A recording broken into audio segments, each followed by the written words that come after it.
Hello and welcome to Sporting Index and Racing Breaks Royal Ascot preview. I'm very, very pleased to have Frankie Dettori, Racing Breaks and Sporting Index ambassador here with us. Royal Ascot legend, 67 Royal Ascot winners, and this year's a very special year, 30 years since Frankie had his first Royal Ascot winner. Mark of distinction for Luca Comani, I believe. Yeah, it was funny because I got approached with some of the press. And, do you know, you had your first winner at Royal Ascot 30 years ago. I didn't believe it. So 30 years, my God. Do you remember that day well? Family there? Our dad was here, I remember that. And I remember basically the last furlong. I was like 4 horses abreast, and I was looking for a run, and one came off the fence, and I got on the fence and I won. I remember I beat Bruce Raymond, and that's the only thing I remember. I don't remember very much. But, you know, I do remember winning it, and it was a milestone because your first Royal Ascot, I mean, it's amazing. I was only 19 as well. 19, amazing. Amazing. And now another 66 winners since, and let's hope this year we get well over the 70 mark. It'd be great. I'm going to take everyone briefly through probably the group races and your thoughts on them, and mainly your rides. We'll see Royal Ascot's previews with Thursday, so a few days still to go. There's a lot of horses that have got multiple entries, so people must understand that. And I think no better way to start than on Tuesday, the Queen Anne, which was indeed your first Royal Ascot winner. Correct. I probably have something in the Buckingham in the first, to be confirmed. Queen Anne, we got 2 horses enter, Lord North and Terabella. There's a possibility that we might drop Terabella back to a mile. She ran very well at the pre-poll in 1, obviously, and she seems to have some tactical speed. The mile division looked wide open this year. Obviously, there's a big plus that Ben Battle and also on the QE2 of Richard Arnold's, they're not there to take place. Circus Maximus favourite, but we might roll the dice. She's already won a Group 1, and there's a possibility that she'll run in the QE2. Yeah, so I'm going to get some odds up here from Sporting Index odds for the race. So Circus Maximus is the favourite there, 11-4. Lord North 10-1. Terabellum 12-1. When will John make these decisions? I guess it's probably in a couple of days' time, will he? Or... Well, we keep monitoring the ground. We'll have to see. Obviously, Terabella, she's got an entry in the Prince of Wales and the Duke of Cambridge, but at the moment I think we are leaning towards the Queen Anne, and yes. So let's say that there's a great possibility that she'll turn up there. Interestingly enough, defeated horses in the Lockinge, which all those years ago, Marcus Distinction was, I think, came 4th in the Lockinge, have a very good record in this race. But this year, we've sadly not had a Lockinge to give us some. Give us. Also, you know, looking at their screen there, don't forget the Circus Maximus is coming in without a prep race. You know, I know Adrian O'Brien is a genius of running their horses first time, but you know, I'm very pleased to see Terabella. Well, I think she has come on from 3 to 4, and you know, looking at that, Duke of Hazard looks an improving horse. Fox, I mean, it looks. That's why we're going to roll the dice in this race, because it looks wide open, really.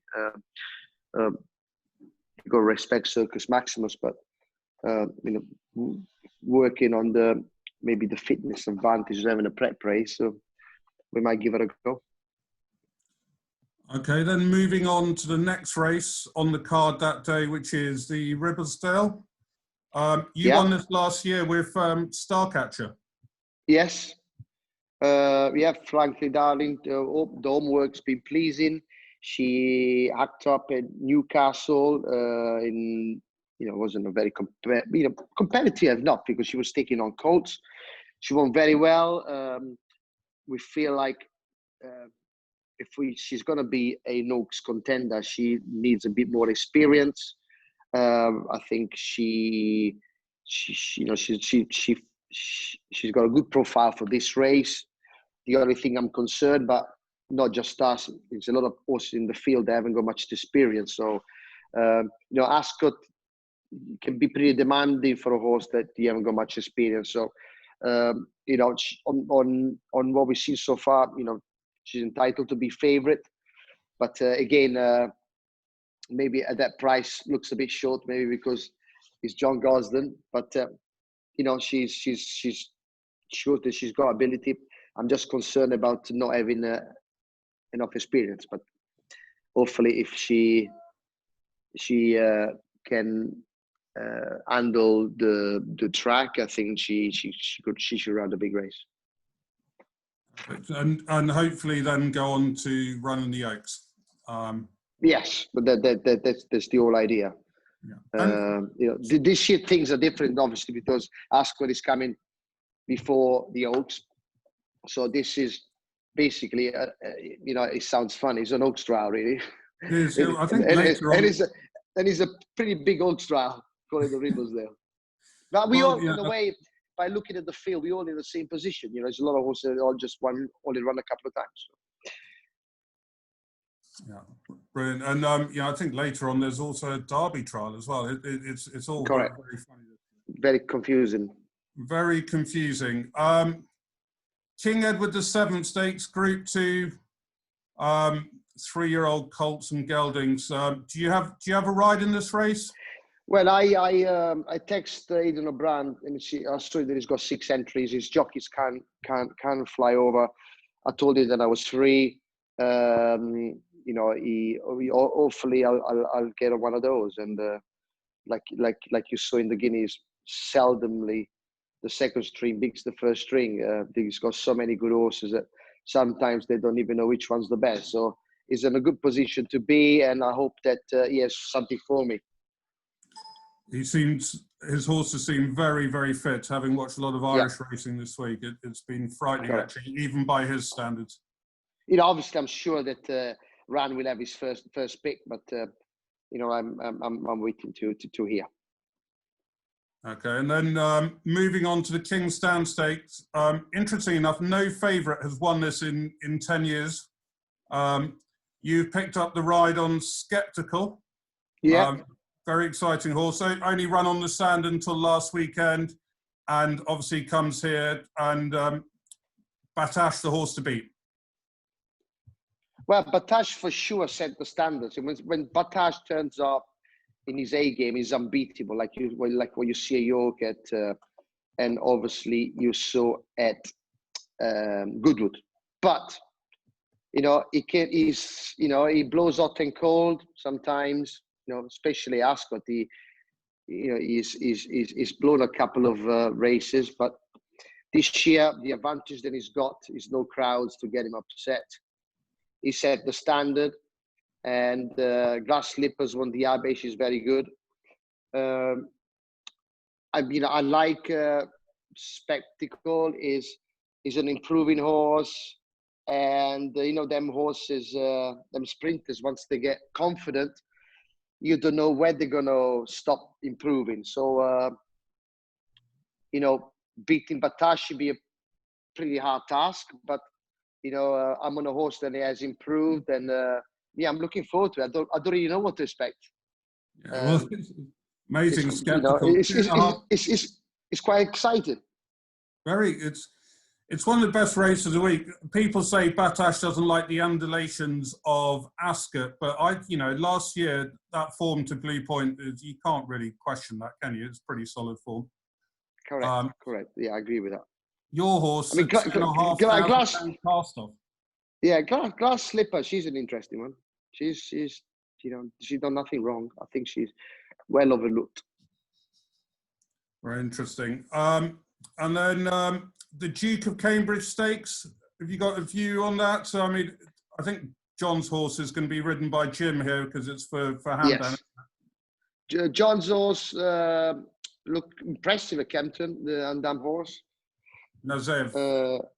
is the horse. I don't have prices for this race. That's fine. And Terabella was entered in that race, but she's already won a Group 1. She's carrying a penalty, and I think it looks like that we might send, like I said, possibly the Terabella runs in the Queen Anne. At the moment, I'm penciled in on the Graffard filly. She's okay. She's a good preparation. Finished second last time out. Again, looks wide open. I haven't got much of an opinion on this. It's 4 or 5 fillies that I do like, but it's very good. Quite wide open. So always the first day of Royal Ascot, my favourite. Lots of group races to get tucked into, although they've changed the order of all the races this year. I mean, what's the difference here? We haven't got the St James's Palace, but apart from that, it's still a pretty good start when you got Queen Anne and the Ribbers there and King Edward. The cover is the first day, correct? Yeah. So Wednesday, less group races, but still a couple of very exciting races here. First of all, the Hampton Court Stakes, which you won last year on Sangarius. And this is is a Derby trial this year. Correct. It looks, a quick glance at the entries, looks competitive. I think I wrote the hypothetical at Kempton, and it didn't quite work out because you probably haven't got the prices. I haven't got the prices yet, no. So I got in a speed duel up front, and I think I paid the price in the end. But nevertheless, I think the Andrew Baldwin won really well. And obviously, you got to respect the Aidan O'Brien's. He's got about 4 or 5 in. It's always a very hard race to win this because these unknown freeholds, they all come into the race with the same profile, what they want there, maiden nicely or the novice. So yeah, it's a tough race, and it always is. Very good, very good. And then the big race of the day, I'm really looking forward to this, is the Prince of Wales Stakes, where Aidan's got the favourite, Japan. Although I fancy maybe a slight upset with Barney Roy here. Looks an amazing race on paper. We have Medaya, Lord North, Tarabella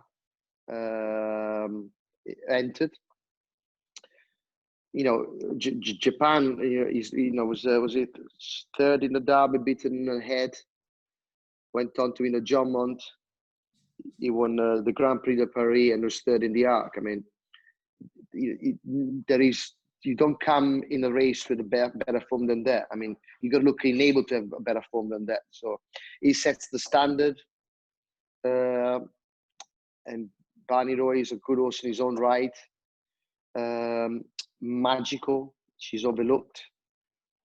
But I think we penciled in, when I say we, John Gosden, Stable Medaya, Lord North, possibles. Medaya, her homework's been good. She ran a good race in the Champion Stakes, and we're going to take a chance. But I would say Japan, it comes in with the best form, and he's the one we all have to beat. Yeah. Fair enough. I know not a group race, but the Windsor Castle, will you have one for Wesley Ward? Yeah, right, one for Wesley's and the Ramsey family. I forgot the name of the horse. Anyway, yes, he's got 2 in the race, all right. One is retained by Oshie Murphy, and I'm riding the other one. Very good. I was watching a preview yesterday, and Oshie was complaining about how you keep stealing rides off him and winning group races at Ascot. Well, he's very kind. He always gives me good ones. Skeptical was one of them, he was saying, actually. Yeah, but... Now, I'm going to move swiftly on to Thursday. Yes. Big day for you, but for one obvious reason. But I'm going to start the Jersey Stakes Group 3. Very hard race to predict, in my opinion. Yeah, at the moment, I think we have penciled in the horse I won a Newmarket, King Leo something. Leonis, we won a Newmarket. You remember? Yes, I do, yeah. King Leo. Leonardis. That's King the one. Leonardis. He won on Sunday on it. Correct. He's a nice Kingman. Kingman. Yeah, won twice. He won with a penalty nicely. The jersey is usually wide open. This year is going to be different because obviously the Guineas were so much closer to Royal Ascot, and it's very hard to kind of to foresee who's going to be favourite, who's going to turn up. I suspect obviously the winner, second, third, and fourth of the Guineas, they will not turn up for different, i.e. derbies and other just St James's Palace. So then you want to look horses, perhaps the Arizonas, the horses will finish further back than fourth. So, this race could fit quite well for my King. So I know he's only run twice, but he's not, when you think the first four in the Guineas, they're not going to turn up. So the bridge of taking on good horses is not as big. So I thought it was very eye-catching, your horse on Sunday with the penalty going away. Yeah, he's interesting.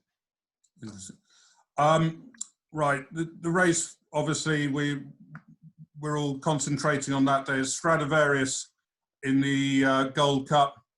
Can he do it again?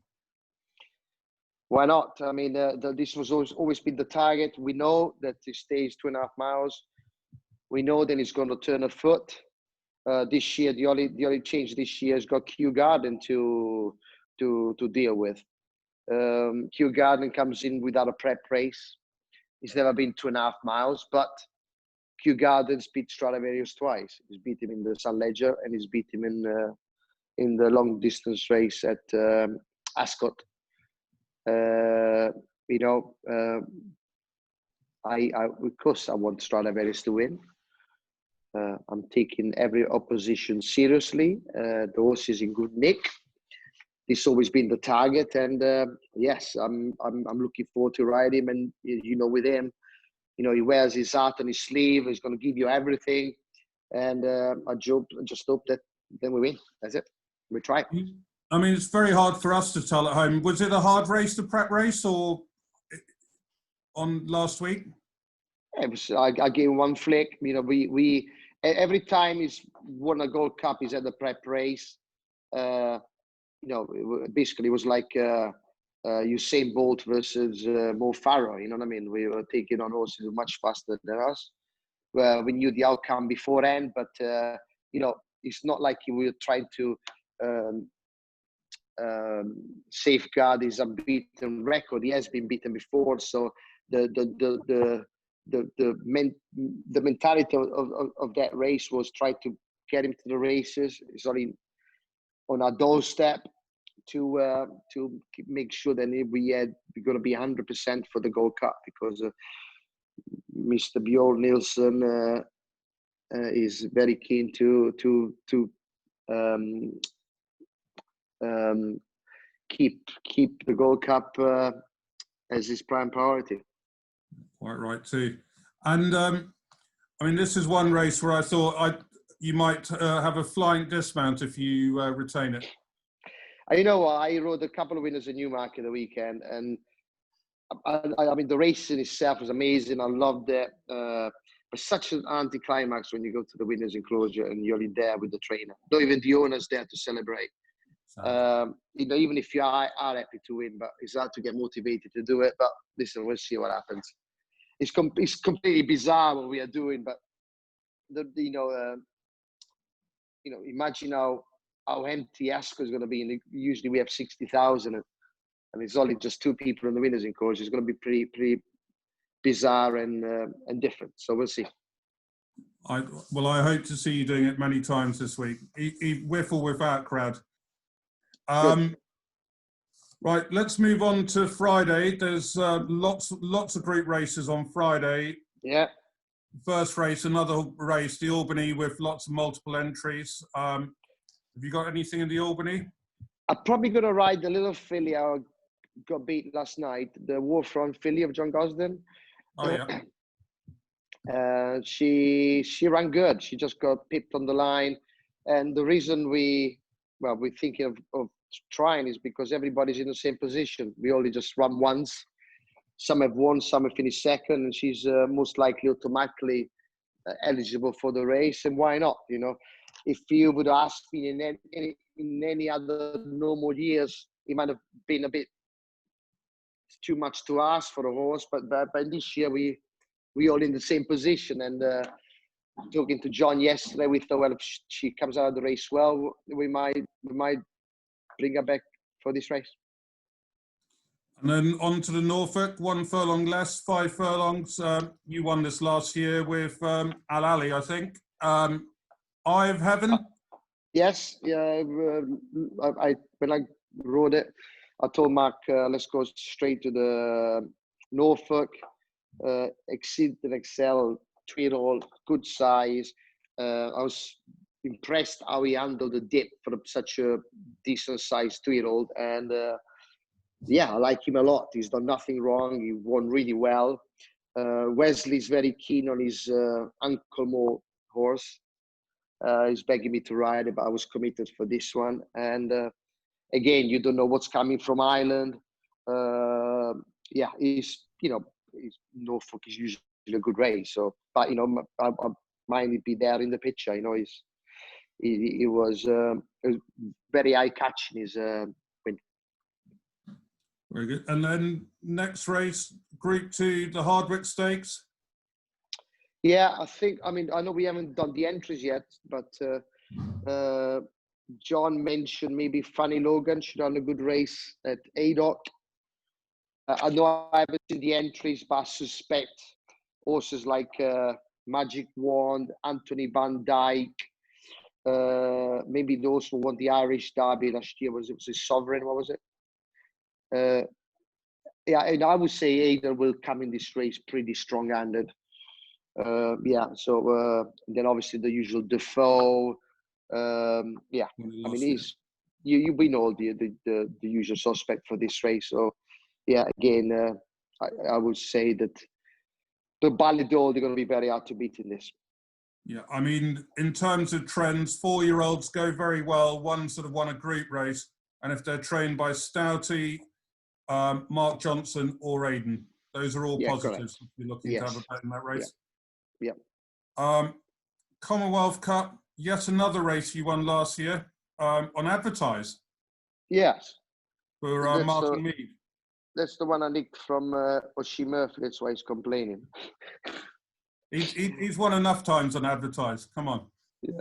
Right. So Commonwealth. This is a race that when Wesley sent me the list of his horse he was going to take, and I said this is the one that I wanted to ride. It was Kalani. She was second in the Queen Mary. I just beat her on a Raffle Prize, which is in tremendous form. Then she was run on strongly in the British Cup Turf Juvenile. She finished 4th. I think she fits this race well. I think she has run in the spring already in Keeneland. Group 1, looking at this list, looks pretty competitive, but I think she'll run a nice race. Would you have ridden her since you rode her last year when you were second to Raffle Prize? Sorry. I can't remember what happened last year, but I don't know if I took Mark's horse before he asked me to ride it. I think last year he had his own American jockeys who had most of the rides. And I think Johnny Velasquez won on it beforehand. That's why he rode her. But in general, if I'm available, Wesley likes me to ride him. So I think last year, because Johnny Velasquez won on it, he kept the ride. Perfect. And the final race that day, the final group race, Group 2, the Queen's Vase. Very open race as always.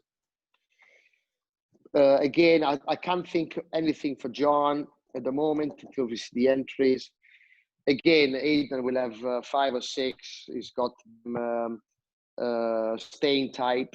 You know what? I guess he doesn't run in the King Edward VII. He'll probably run in this race. Again, it'd be him, Mark Johnson, the usual suspect. We'll have horses what kind of run that distance. And then we'll move on to Saturday, where Royal Ascot finishes off with an absolute bang, and lots more group races on Saturday. And there could be if Skeptical wins on, and we'll come to that race, but Skeptical could be doing something on Saturday in the Diamond Jubilee that I believe only Choisir and Blue Point have done before. Yeah, I mean, the plan at the moment is to run it in both, but we'll see what happens up the first day and how it comes out of the race. But that's the plan at the moment. Is I'm booked for both races. Fingers crossed. Right, Queen Mary. I penciled it on one of Wesley's, who actually saw win at maybe Keeneland. Capanelle, the same owner of Lady Aurelia, Barbara. Again, this, you know, the filly of O'Brien looked very good the other day. There's a couple of fillies who have won Newmarket, so yeah, we don't know what to expect with Wesley's, you know. So looking forward to that. Then we roll into the Coronation. Wide open this race. Have you got the betting for that? Coronation, I don't. The only race I've got for that day is the St James's Palace Stake, I'm afraid. I know this is a race you've never won, Frankie. I hate to say yeah, correct. Listen, I'm working on something for this race. I can't say what, but hopefully I'll have a decent ride in the race. Coventry, again. Listen, the Coventry's can be 10 to 1, 12 to 1 the field at the moment. It's so difficult. Well, yeah, I don't even know the runners. Let's move on to the St James's Palace. What? St James's Palace, here we go. I'll get some betting up for you. Yeah, will you shut the boot of my cup? Right. Obviously, I believe that Wichita will outstay Pigatubo again in St James's Palace. On a stiffer track, I don't think there was many excuses for Pinatubo. I think the stiffer mile will suit Wichita. We're going to roll the dice with Palace Pier, what we thought a lot of him last year, had a little setback. And then he started again in the Free Run Cup in Newcastle. And he's been quite laid back at home, and he showed what we knew he could do at Newcastle. And yes, he's interesting. He's quite laid back at home, so it was very hard to judge. But I was on the eye looking at the race in Newcastle. I was quite impressed, and we're gonna take a chance. Yeah, confident he can win a Group 1. I'll tell you after Saturday. I don't know. I mean, the thing is, he's quite laid back at home, so it's very hard to judge. He's won a free-roll handicap with top weight, but he won really well. So now that's why we are taking a chance and giving it a go, because we're really not we're not sure how good he's going to be. You know, we know all the signs are good. We're going to throw him in the deep end here. He's taking on some serious sources, champion 2-year-old and the Guinea second. So we've not a lot more. You know, I'm not going to put you off it, but I'm not going to say he'll win. You know what I mean? He's there to try. Absolutely. If anyone can get it ready, it'll be John Gosden. Right. So then back to the Diamond Jubilee, where hopefully you'll be riding Skeptical for the second time. Yes. I mean, this horse is very versatile. He's won over the 5.5. So obviously we're relying on Batash to to see what happens on Tuesday. But this looks a wide open race. Looking at that, I would say Yellow Zain is the 6th furlong horse through and through. Space Blues has been running over 7. One Master has been running over 7. So this wide open race could really fit in for the spectacle. Brilliant. Well, thank you for that, Frankie. I'm just going to ask you a couple more questions before we let you go.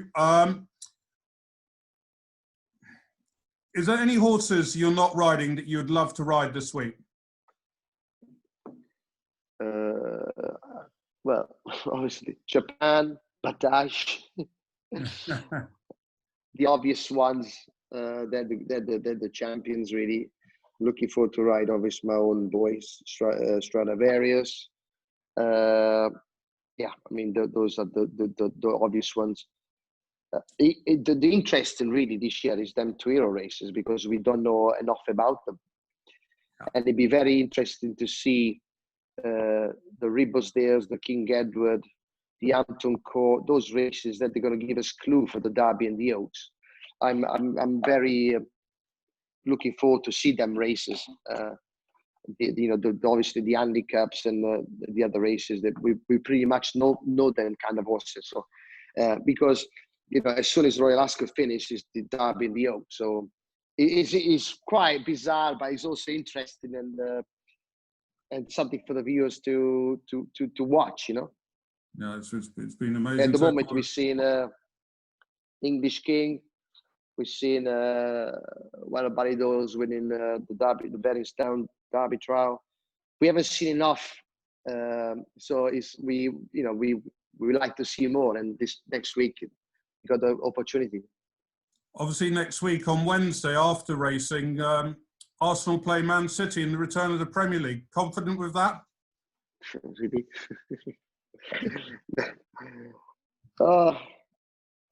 We couldn't have started the worst place. It's not good for our confidence playing Man City away.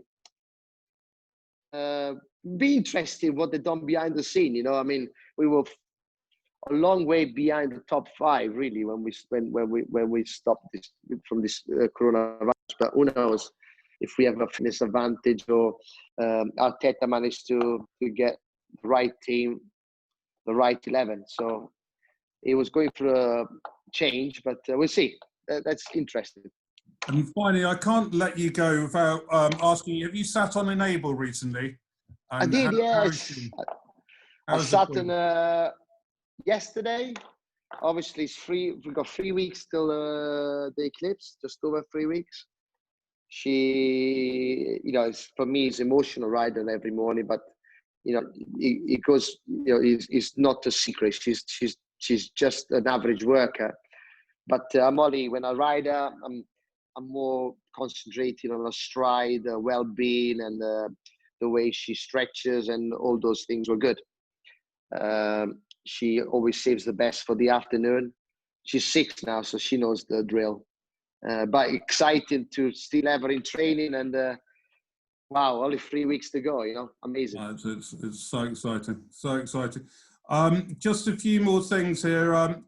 For anyone wanting to book with Racing Breaks next year, there's a lovely promotion where you get £25 off your Royal Ascot package for 2021 if you use the promo Preview25, the number 25, Preview25 to get £25 off any Royal Ascot package next year.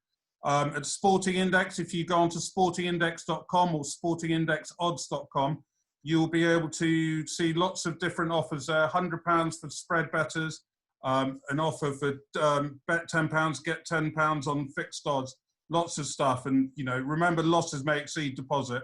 It's spread betting, and always please remember to gamble responsibly. Frankie, thank you so much for your time. Best of luck next week. I really hope we get you over 70, and who knows, 75 would be a lovely number to get to, wouldn't it? It'd be nice.